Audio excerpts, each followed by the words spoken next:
available. Just stay with us, and I will give you details how you can get it and how it's going to benefit you. Okay? Well, just forgive me for this commercial that I've done at the beginning, but just listen carefully to this message. How many of you have ever been hurt by someone? Raise your hand if you have been hurt. Okay? How do you feel when you are hurt by someone? Okay. And makes you feel really, really bad, tired. What other symptoms you have when you are hurt by someone? Depressed? What do you say? Okay. You lose sleep, you said? Yeah. Okay. Other symptoms when you are hurt by someone. Maybe hurt physically, or maybe hurt emotionally, or maybe something that has been done in an unjust way to you. Anger. What do you say? Okay. Pain. Yes. You don't like to be hurt. Yes. And usually, how do we respond back when we are hurt by somebody, either physically or emotionally? How do we respond? Well, we want the other person to feel the same pain and the same discomfort we feel when they hurt us, or when they dispossess us, or when they take something away from us. And we keep that reaction towards that person. Sometimes more than what it should be. We go to bed with that anger inside of us because someone has done something so bad to us. We lose sleep. Yes, you said. We feel depressed. We feel tired. But let me put it in the other way. Have you ever hurt somebody?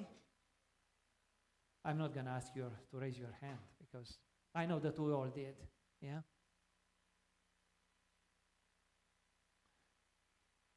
How do you want that person that you hurt to respond to you? I'm so glad that you are here today because we are going to deal with this very deep thoughts that it helps us to understand how to respond when somebody hurts us, or how to respond and how to react when we are hurting somebody. Remember, I was in a high school. I started a high school. And my best friend, well, up to that time was my best friend, but for whatever reasons, we just got upset with each other. And we are the only Seventh-day Adventists in the entire class right there. But we got so upset with each other that we could not even talk to each other. We could not even see each other. By the time we were sitting on the same school bench, after that incident, he was sitting on one end of the classrooms, and when I saw him there, I went to the very other end of that classroom. And we both went to the same church, but we couldn't talk to each other. We couldn't see each other. We sang in the choir. And I had to switch parts because we were both singing bass, and then I chose to sing tenor, not to be with him at the bass part. If there was an event at the church, I wanted to make sure that he is not there. Because if he was there, I will not go there. And he was doing the same. If I was there, he was not coming to me. Well, and that feeling was inside of us for a long time. When we were shaking hands, we were coming at the same church. And there was a group of people who were just skipping him, going to the other person. And when he was shaking hands, he was just skipping me, going to someone else. I cannot believe that I've done such a thing for several years. Until we have decided to solve that problem. And went, and we talked, and we asked for forgiveness.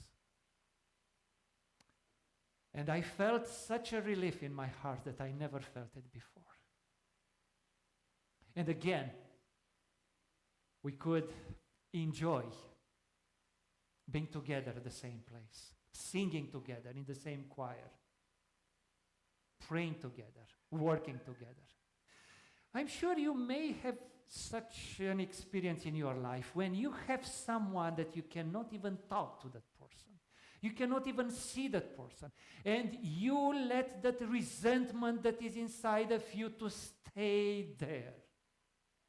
You think that by not forgiving somebody, you are just making that person hurt.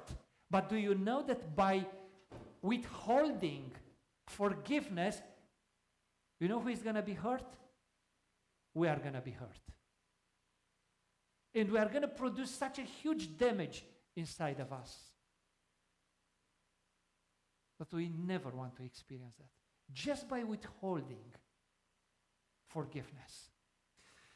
I'm so glad that Jesus talked to his disciples, and let's continue our study where we left off last time. We are in Luke chapter 11, and the disciples asked Jesus that request, Lord, please teach us how to pray. We started this series of messages several weeks ago, so if you missed any of the previous messages, you can go on our website and listen to those previous messages, because whatever we do today, it's going to be built up on what Jesus already taught his disciples. Briefly, we can go there. Hopefully, we'll have the PowerPoint. I'm not going to spend time on any of those things. But Jesus told them that a genuine prayer is not just a ritual like the Pharisees are doing, or just an